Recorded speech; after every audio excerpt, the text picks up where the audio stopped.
Hi everyone, with me today I have the astounding Deborah Franklin. Deborah is the CEO of Deborah Franklin Publishing and is quite an extraordinary lady. Deborah, thank you so much for being here. Welcome. Thank you. Thanks for having me. I'm so So excited to be here with you this morning. Oh, this is gonna afternoon, or I'm not sure. wherever it is, wherever people are listening. So with that point, where are you at the moment? I am in Atlanta, Georgia, in the U.S., so it is like at the crack of dawn. Normally, I'm getting up, not already up. And for those who are just listening, Deborah looks lovely for someone who's up at 6 a.m. in the morning her time. So thank you, Deborah, for making that effort. I'm doing the best I can, honey. Perfect. So let's start off with, so you're a publisher. How did you get into that?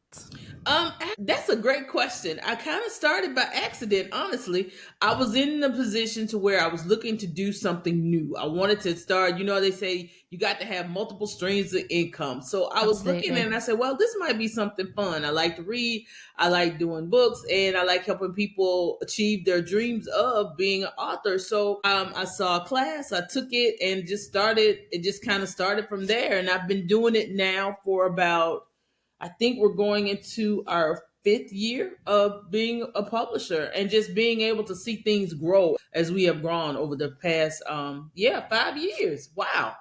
Congratulations. We're about to start kindergarten. And do you know what they say, that sort of like 50% of businesses fail in the first year. So the fact you're at five now, that's absolutely amazing. And all credit to the work that you've done and the effort you've put in as well. Thank you.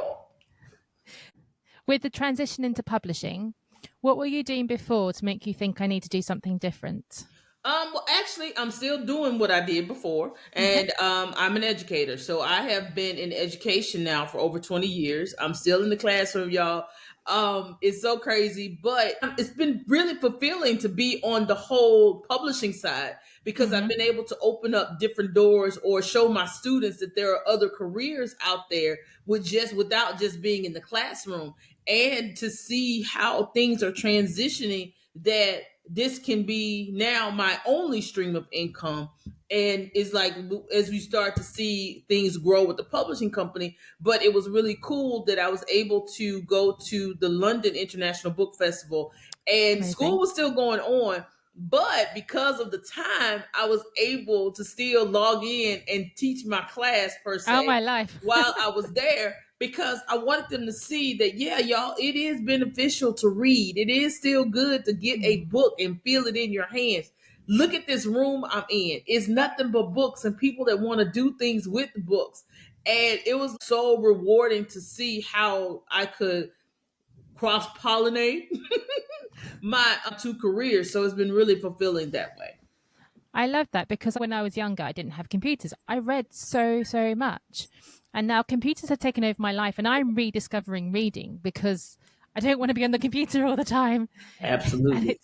and to be able to show your students, and I think showing children and even anyone learning that there is another way of being. You don't have to choose one or the other. You can do both. That's a really powerful message.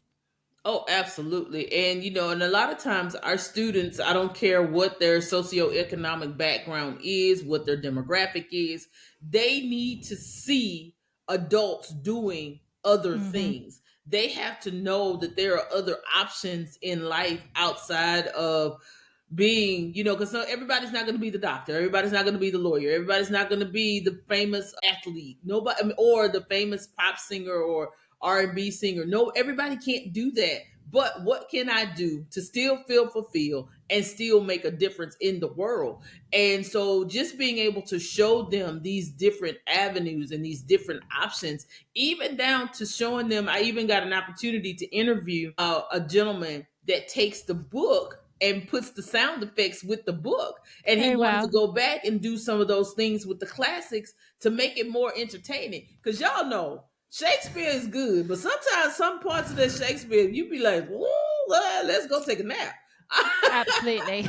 And it's a lot of things that we read. If you just think, even with Canterbury Tales, love it. But Think about it. We had really could hear the heart, the hoofs of the horse, and the people in the crowds as you're reading, to hear those sound effects to make it more enjoyable. And so just to show them that, yeah, you can go ahead, be and go into sound effects, because now you can connect this with the book. You got a whole different avenue to look at. I love that. What's your view on films that are made from books and when they kind of change the story? Do you have an opinion on that? Yes, I like it and I don't like it. So I'm on both sides of the fence with this one, because I have seen some film adaptations of some books that were awesome, and I have seen some like, this ain't the book at all.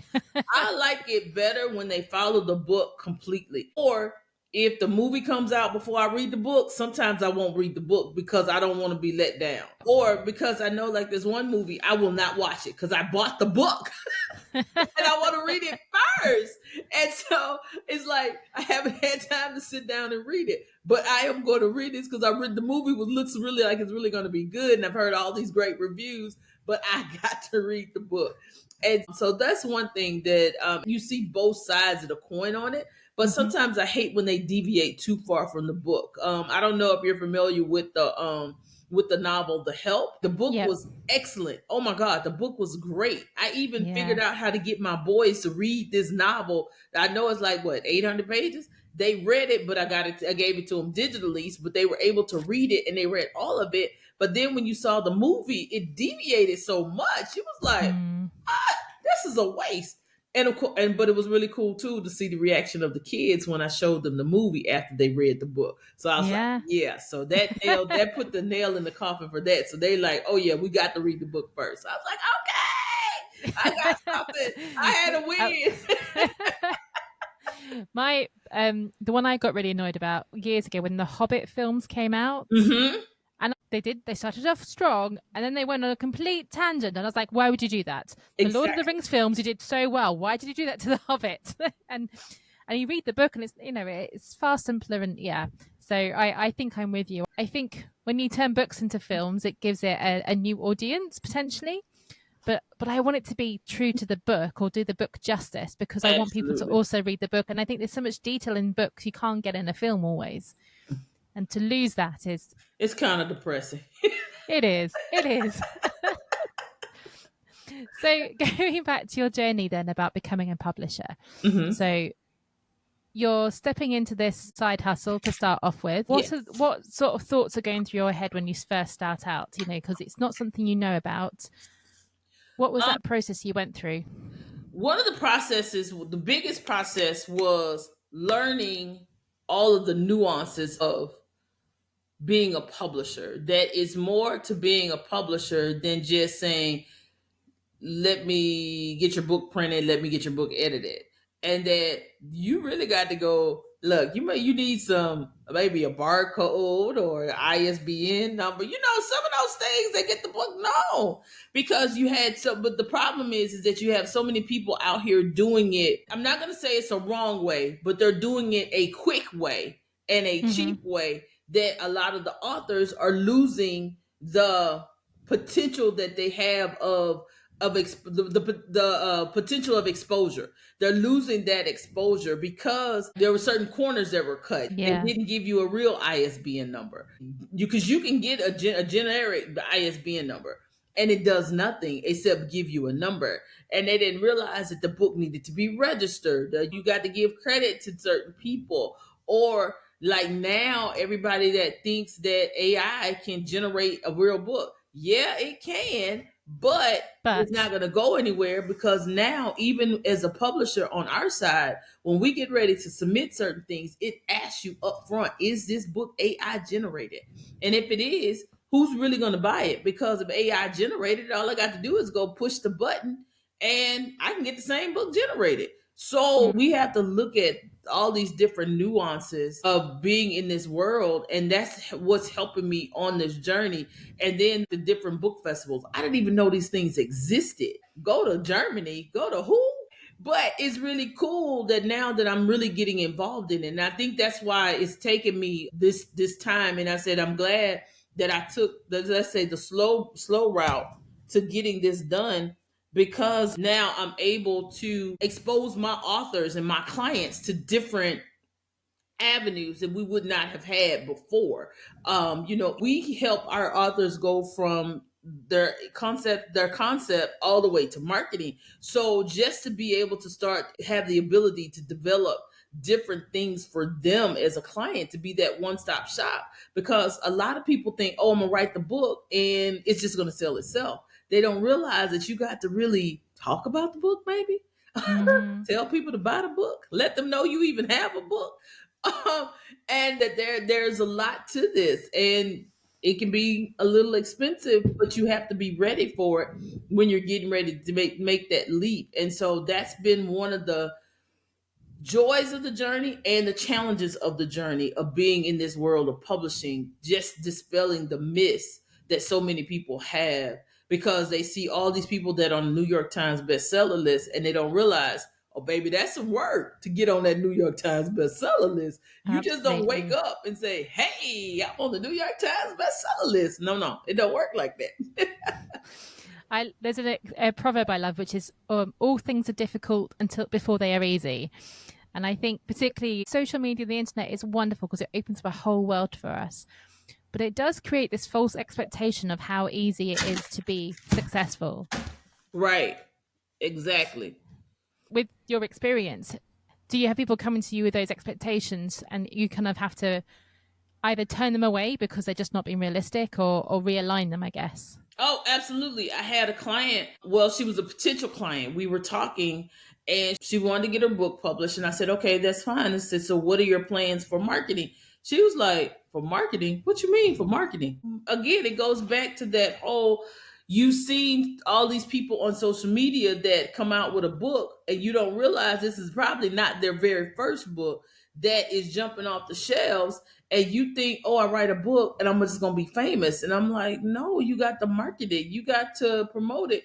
And you know how some of the authors would say they were selling the books out of their trunk. That's a real thing. That's real, Mm, because those are your receipts to get picked up by some of the bigger the Simon and Schusters.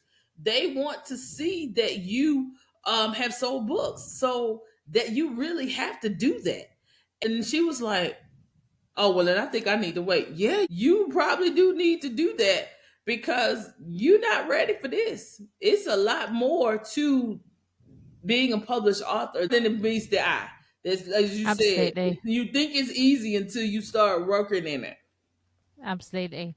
What kind of books do you publish? Are you fiction, non-fiction? Do you have a range? Yeah, so basically, a lot of the things that I do fiction, nonfiction, and self help. Those are some of the main ones. And we've been dabbling in a little poetry lately, but we Nice. are more on the inspirational side. We have a good variety in that different genres, but we're really big in the faith based area, which is really cool because there's still a market and a need for that as well. So we tend to do that. Now, everything on my roster is not faith based, but is the majority of it.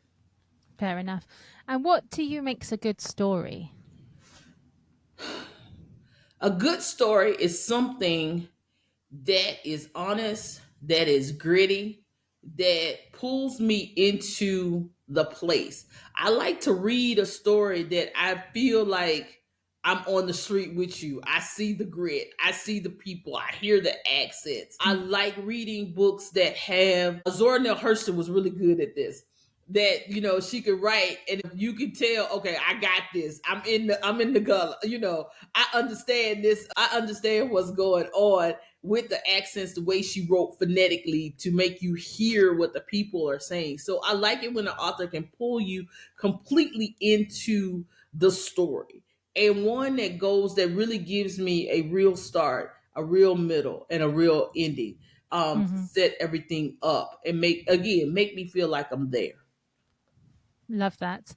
And if someone wanted to come to you to publish a book, what would you say they should have prepared before they come? Have an idea. Have an idea of what you want to write, because I can't publish what you don't have. I'm not saying Mm-hmm. that you have to have it all written out, because we can take what you're thinking about, what you're dreaming about, and move it all the way to the end. And so what that means is that we have programs in place for those that have an idea about what they want to write, but they procrastinate with writing, or they can't find the time to write. So we Hmm. have a program just for that, where look, you sit down. I'm giving you an outline on how to write every day. And a lot of times in your procrastination, the reason why you're not doing what you need to do is because you won't set aside a time. You won't give yourself 15 minutes a day. I'm going to write. Or my favorite is this is what really messes up a lot of people up. 20 minutes. If you say you're going to write 21 minutes a day, find 21 minutes. You can find 21 minutes that you're just sitting still and doing nothing. And all you Hmm. have to do is just write. And if you do that, then you are a step closer to getting this book finished, getting this book published. Because a lot of times we can't publish what we don't have. And so you have to start where you are and getting that book written. I think that that's kind of a lesson for anything, isn't it? If you want to move forward, you have to commit to the process. Little and often, it's that 1% better every day that accumulates over time, and suddenly you have a book, you have a new business, you have whatever it is you want to have. So, yeah, very sage words. Awesome. Yes, indeed. So, who inspires you? Is there someone in the publishing industry or just in everyday life that you think, yep, that's who I want to be? My inspiration wasn't really about who I want to be, but it was more or less who I was growing into. My grandmother, it was so crazy. She told me well before I thought I was going to write my first book. She was really big on education because she wasn't able to get an education. So Hmm. she was really big on saying, I want you to do what I did not have the ability to do. And it's not that she wasn't smart enough. It wasn't that it was an issue. It just was that her parents passed. And so she ended up taking care of her younger siblings and eventually her children. So we're looking at one of 14. Now you want to go do Mm. something. Now your parents are passed and you got to take care of your younger siblings. And so she did it with a smile and did it because that's what she knew she had to do.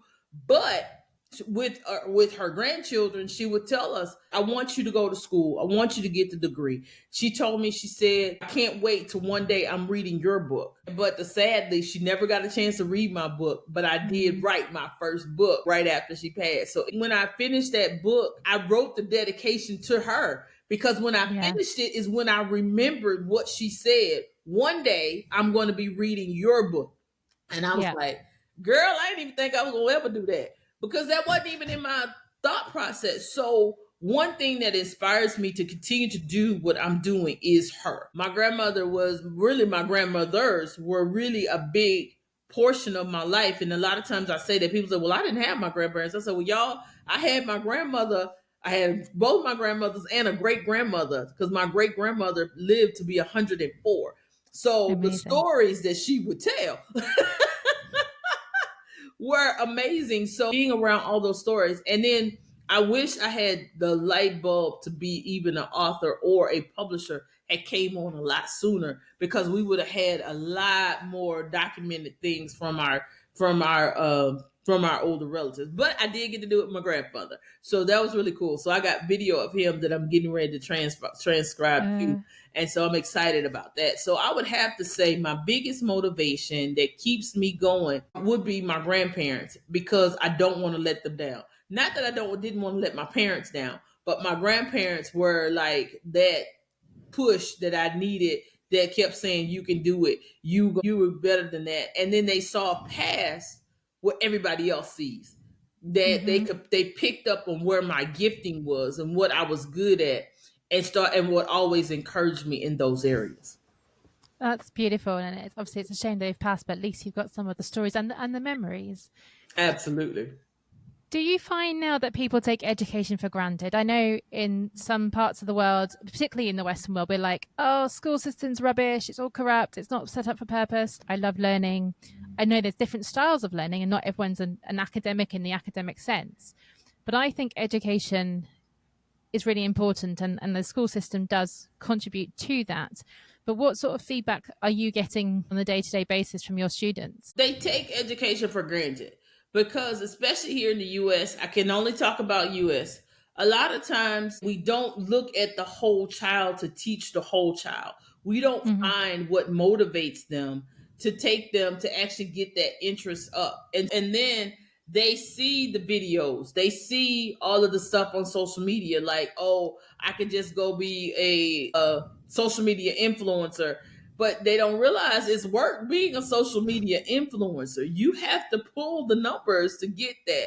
They see the end result, but they don't see what it took to get there. So right now, I feel like we're living in this cookie cutter microwave society that wants everything so fast, but they don't want to put the work in. We were told growing up, you got to pay your dues. You got to go. You got to do the free interns. You got to go learn from somebody. But they think as soon as they get out that they are entitled to be in the room with some of these people when they really don't even know how to turn the faucet on for a good glass of water. And so, yeah, you got the book sense. Yes, you can go out and get the hustle, but do you have the experience to make the decisions that you need to make? And some of that is what's causing all the anxiety, because they don't have the processing skills. They don't know how to be analytical. They don't know how to figure things out. We would go into a classroom. Let's just give, for instance, they'll just put a blob of clay and say, figure it out. You're like, huh? But you had to figure it out. You put a blob of clay in front of these kids, they gonna ask you 9 million questions before they even touch it, because they want you to do everything for them. And to go back to what I was stating earlier, they also have this crazy sense of entitlement, like we're supposed to give it to them, like we're supposed to do things for them. Like, nah, man, yeah, no. So that's the biggest thing that I see with the downside of education. And it's just trying to figure out how to educate that whole child. And I think some of the biggest things too is that they've been trying so many things that if we had just stuck to the basics, reading, writing, and arithmetic, if we just stuck to the basics, then we would have, I think, a better outcome with education system for our students and for those that are trying to make it to that next level in education. I love the way you phrase it as the whole child, teaching the whole child. And with what I know now as someone in their 40s is that what I did as a child doesn't really matter, but the foundations do. And although I didn't appreciate it at the time, I did well academically. I went to a good university. That did open doors for me. Just the name of that university, people go, oh, you went there? Cool, let's have a chat. But I also know that university isn't for everybody, but there are other skill sets out there. But like I say, it's having the foundation so that you can figure out what it is that child can excel at or can love, can grow into, isn't it? And I think the other point you made of the patience. We're constantly growing, constantly evolving. But the way the world works now is 5 minutes. It happens overnight. It never happens overnight. It happens overnight after years and years of hard work. And that's the part that seems to be hidden still. And I've also seen the entitlement in some of my corporate work. Some of the sort of the graduates and the junior people I've worked with. I've been shocked at how entitled they are, how much spoon feeding they need. And I came from a time where I had 2 jobs to get you through university, and after I graduated I was still broke and all the rest of it, like many of us did. And I have no regrets about that because it made me who I am now. But it's not everybody, it's never everybody, but there's a significant portion of younger people who you're right, just don't seem to get how lucky they are, particularly how lucky they are living in the US and the UK and Europe, where we kind of have it good. For all the problems we have it good comparatively. Absolutely. And they don't see it. And this is why I do mission work as well, is that I don't take for granted what I have. And so many of our young people are taking for granted what they have, but I want to start to expose them to different parts of the country, different parts of the world, that you're complaining about what you have, and there are people that have so much less than you but are happier. They're happy. You going over here depressed and losing, like can't figure stuff out. You can't process anything. So yeah, that's one thing, is that they don't realize how good they really have it. I think the other thing you talked about, obviously, the influence of your grandparents. And there's another saying, which is something like hard times breed hard people breed good times breed soft people again, something like that. And of course, for the last 30 odd years, relatively speaking, the Western world has been quite well off, quite chilled. We haven't had major wars. I mean, I was in the army, I served in Afghanistan, but that didn't actually affect the UK, didn't affect the US. We lost soldiers, which was terrible, but it doesn't affect the whole country's psyche. It's something you can cheer for far away, but doesn't really impact you. And of course, your grandparents, my grandparents, that generation survived one, two, three, four major wars, which of a global scale, and saw a whole different side to humanity that I think that we've forgotten. And because they saw that, they worked very hard to change that, and they did. Mm-hmm. But now, how do we stop going back again with the entitlement, with the lack of awareness? It's hard. And I guess as an educator, I imagine some days you just pull your hair out in frustration at them. Oh, absolutely. Because as I stated, my great grandmother was 104 when she passed. So she technically was not even one generation from slavery.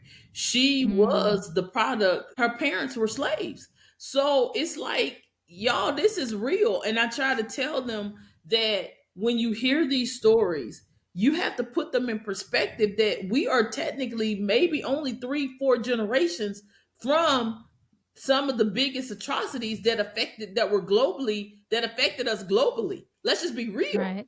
And so when we look at that, a lot of times we have to start putting things in perspective for our young people, because this is why we can't change our history. This is why we can't change and water down the bad stuff. We need to be able to Mm, talk about it all. We have to talk about, how bad it was. Oh my God, we're reading Lord of the Flies, which it has oh a God. backdrop of World War II and Hitler. We can't water that down. Like, this No. really happened, y'all.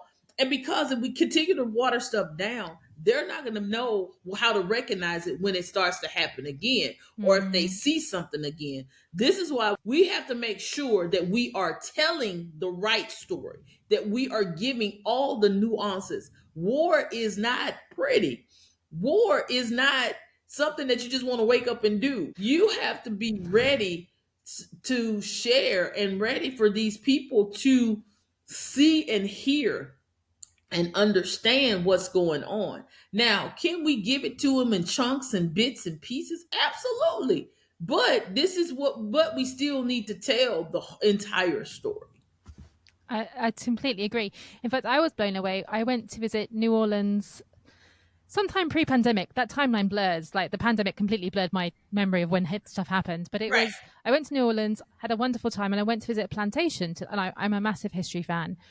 And I discovered that the last person born on the plantation who basically got paid in plantation dollars, so kind of slavery really, was in the 1970s. I mean, that blew my mind. That was a decade before I was born, the decade my husband was born in.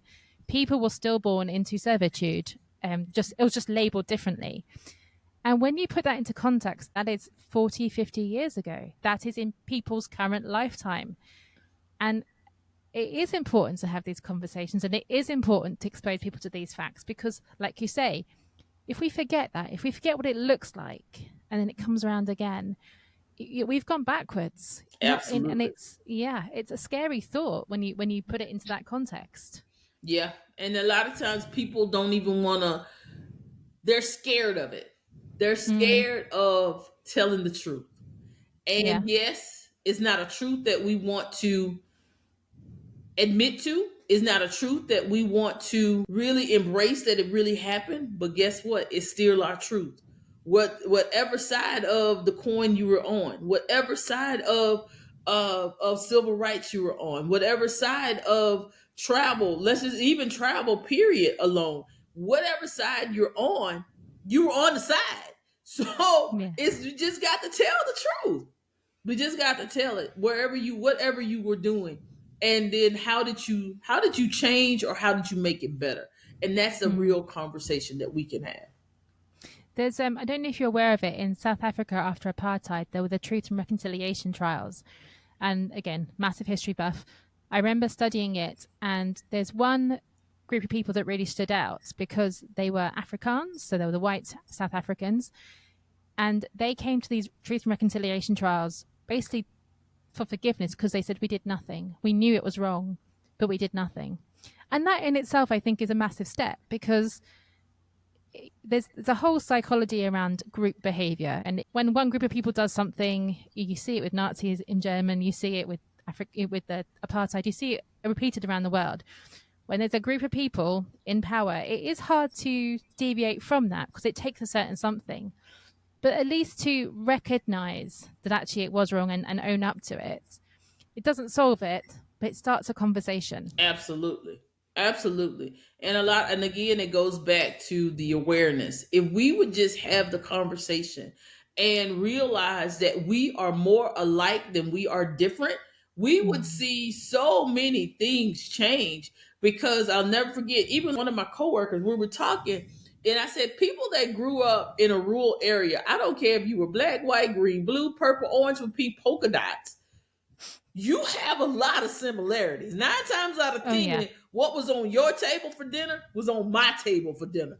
And so, but because you never talked about it, you didn't both know that y'all eat mashed potatoes with butter and sour cream or butter or buttermilk because that's what you could make that day, or that all of y'all got your eggs from the chicken that morning to cook for breakfast or use for dinner. If you just had the conversation, again, those are some crazy things. But think about it. If we would just talk and share, and especially women, if we would come together Mm. and really have those conversations and not trying to pick each other apart or tear each other down, do you know what kind of success we could have if we just had the conversations, if we just talked, if we just share that, child, yeah, he a dog. You know he a dog. Yeah, I know he a dog, girl. You know, those are silly conversations. But the thing is, you would realize that even our relationships are still the same. All we have to do is talk. And the biggest difference is what shade is like, how much melanin you got in your skin. That's really the difference. If we just Yeah. talk, it is so funny. When we sit around with our girlfriends and we're talking, because it's multicultural conversation, and we start talking, and you start listening, like, wait a minute, he did that. Wait a minute, what? That's what we have to do. And we sit Yeah. down and talk and have these real conversations about what we're doing, how things are happening. We can see so much change happen. I feel so much quicker than what we are. I love that. I completely agree. And of course, that brings back to the power of stories and the power of what you do with publishing is getting those stories out there, be it faith based or otherwise. They are all learnings that when you pick up that book and go, my life, that's me. Like I can see my life in there, or oh, I know someone who's affected by that stuff. It's really, really important that we get it out in the open. And the power of what you do is it gives another platform to do that. Absolutely. And that's why I say all the time, your story has power.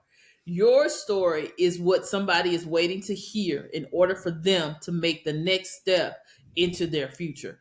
And so you got to get off of it, and you have to tell it.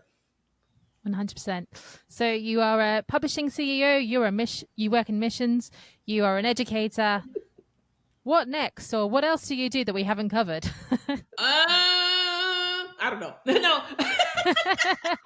Well, honestly, I'm an author, speaker, and like I said, a publishing coach with the publishing company, and we do missions with which is one of my, oh my god, which is my heart, and that's with Church Girl CEO Foundation. And with Church Girl CEO Foundation, we are built on two main pillars: that's education and missions. And so we do missions here in the U.S. as well as we are based in Kenya. So we have been Okay. doing a lot lately with trying to bridge the gap between.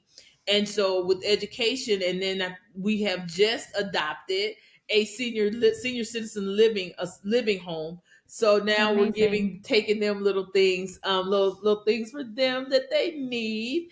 And so we just been doing, and our big project that we're working on is that we're going to do it here in the U.S. as well as in Kenya. Is that we're going to adopt a bathroom. And I know people are like, what does that mean? I said, for the girls, because even though Mm. girls, feminine hygiene products are feminine hygiene products. I don't care what's going on. And ladies, we know how that can be. our bodies just do what it wants to do. You can have everything Absolutely. on the calendar, but your body says, "Aha, I got you, boo." So So true. yeah, so what we want to do is adopt the bathroom and stock the bathroom with feminine hygiene products. So that way they don't feel like they got to go home or they're embarrassed or they don't have anybody to go to. And as educators, we know normally it's always that one teacher that has everything. But what if they don't know who that teacher is? But they know that they Yeah. can go to the bathroom and it's there for what they need. So that's one of our big projects that we are in the process of working on now to adopt a bathroom. Oh, that's a amazing job, because I know, we talk about period poverty in the UK. And I reflect on this with some friends, is I would always share tampons, shells, whatever it is, if I have them, if someone asks me. But these things aren't cheap. And it's one of those things that as women, we don't, if someone says, like, I'm short, can I have something? You're 100% going to say yes, because you know what it's like. But there is a real struggle still. Period poverty is a true thing. These products aren't cheap. Also, there is still stigma, particularly if you're a young woman, you're a young girl, you're growing into it. The embarrassment, your body doesn't respond the way you want it to. So that's a really, really important thing that I think people don't realize can make a massive difference just for someone's confidence, security, sense of well-being, just doing that. So that's fantastic. Thank you so much. We're excited Now, about it. it sounds amazing. So if people want to contact you, if they want to support the mission, if they want to get their book published, how do they find you? You can find me on all social media. I know this is real creative how I did this. And Deborah Franklin for everything. Keeps it simple. I mean, hey, Deborah Franklin Publishing. You can definitely do that search, and you can always email me at info@deborahfranklinpublishing.com, and that is DEBORAH. I'm the long way, Franklin Publishing, and so we are here to help you. Just inbox me or DM me, and we'll get back to you for whatever you need. And we look forward to hearing from you, and especially if you would like to support the vision of Adopt a Bathroom, just definitely shoot me a DM and I will get the link over to you.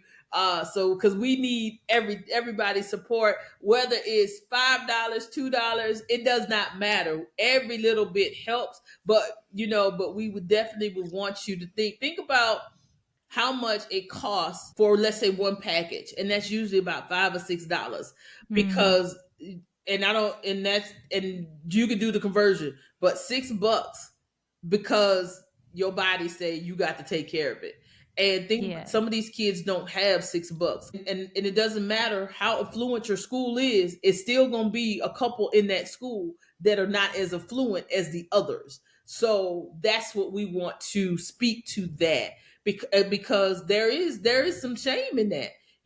I don't have what everybody else's have, so that's why this is a very big project for me that I'm really embracing. So think about that. How much do you spend as a woman? How much do you spend for 1 month? 1 month. Think about it. We probably spend, just for, as you said, period poverty, we're probably spending at least $30 to $40 a month when you look at pads, tampons, the body washes, the wipes. Let's just be real. The Advil or the Tylenol because your back hurt. Hot water bottles, because Exactly. pain Hot everywhere. water bottles, because old school still works. The hot water bottles, the heating pad, whatever you need. Think about how much you spend, and we just ask you to just uh, donate a month for us. Donate a month, because we want to be able to be a blessing to those girls. And the girls, we have 3,000 girls that we are aiming to sponsor at one school in Kenya. We're so excited about that. So yes, we need you. So definitely email me, and I will definitely get you all the information for that. Brilliant. And what I'll do is I put everything in the show notes as well, so everyone can find you. Thank And of course, for the UK listeners, the pound is in our favour, so it's less money in pounds, so there's nothing to stop you. Absolutely. And I'll be in the UK. When I come? I come September the 22nd. I don't know when this is going to air, but I'm speaking at the CBO Summit. So if y'all in the UK, y'all better come hang out with a girl. I'll make sure this goes out before then so everyone can see you. Perfect. Deborah, thank you ever so much. It's been wonderful. Your mission is fantastic, and I wish you all the success that you deserve. Thank you so much for taking the time. Thank you for having me. Woohoo!